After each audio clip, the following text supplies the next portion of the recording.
여러분들 안녕하세요. 사회선생님입니다. 여러분들과 함께 거꾸로 영상을 수업을 하도록 하겠는데요. 오늘 주제는 이겁니다. 여러분들 도시라고 한다면 어떻게 생각하시나요?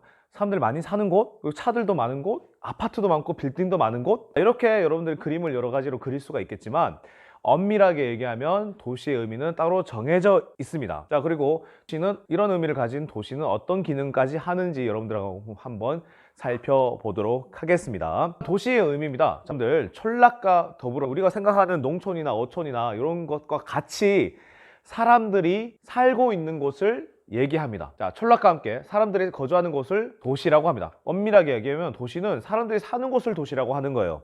도시의 특징이라고 설명한다고 하면 여러분들이 머리에서 그리고 있는 거하고 크게 차이는 없다고 생각해요.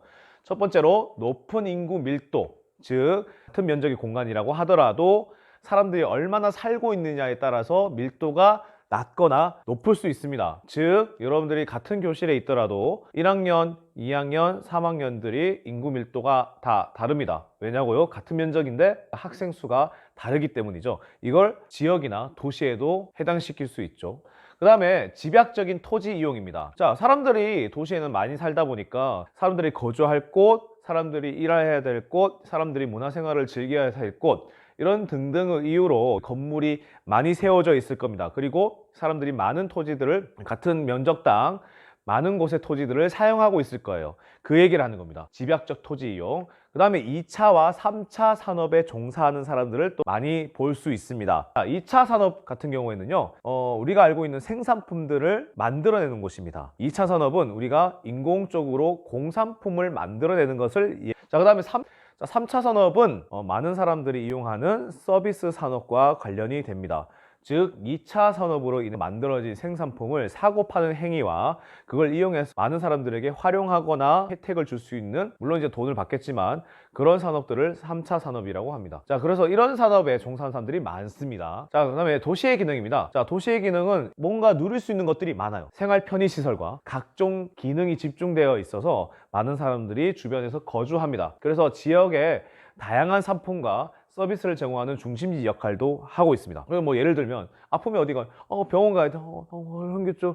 그다음에 여러분들 영화 보고 싶어요. 집에서 영화 볼 수 있겠죠.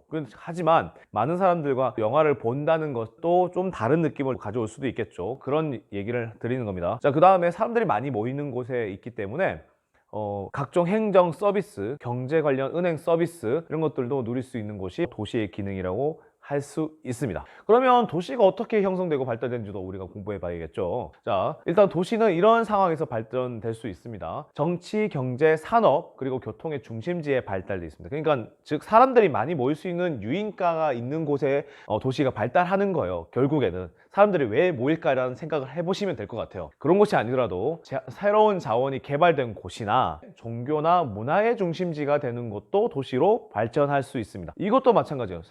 첫 번째, 새로운 자원이 개발된 곳, 이쪽에도 이제 일자리가 생길 수 있고 이 자원을 개발하기 위해서 산업이 발전될 수 있다, 이런 얘기죠. 종교와 문화도 마찬가지입니다. 꼭 일자리가 있는 곳만 사람들이 생겨나는 곳이 아니라 사람들의 문화생활이나 종교생활을 적극적으로 잘 누릴 수 있는 곳도 도시가 될 수 있다라고 합니다. 그러면 도시의 발달 과정을 한번 살펴보겠습니다. 교과서에서는 특히 4가지 과정을 설명을 드리고 있는데요. 첫 번째는 최초의 도시를 설명을 드릴 수 있겠습니다. 기원전 305, 지금 2019년이니까 여기도 350년 더 하면 돼요. 즉 거의 한 5,500년 전이라는 얘기죠.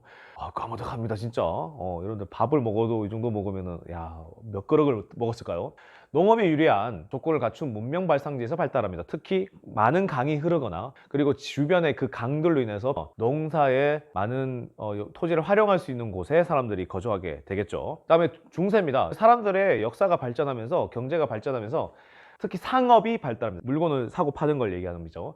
자, 교육이 활발한 시장을 중심으로 해서 상업 도시가 발달합니다. 그리고 근대입니다. 근대요. 저기요, 근대요. 아니에요. 아니라고. 자, 근대 도시입니다. 근대 도시는 중세와 현대 사이에 있는 것을 근대라고 표현합니다. 그래서 18세기 후반 산업혁명. 자, 이게 가장 중요한 단어일 수도 있겠죠.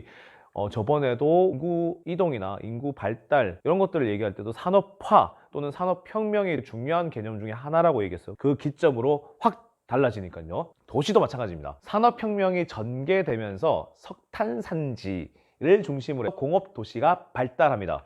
석탄산지가 왜 산업혁명과 연결되어 있냐면, 일단 여기에 들어가 있는 핵심 기술이 증기기관이라는 게 있습니다. 증기기관. 자, 증기기관은 열 에너지를 통해서 터빈이 돌아가면서 동력이 생기면서 전기나 각종 에너지 활용을 할 수 있는 기관을 뜻합니다.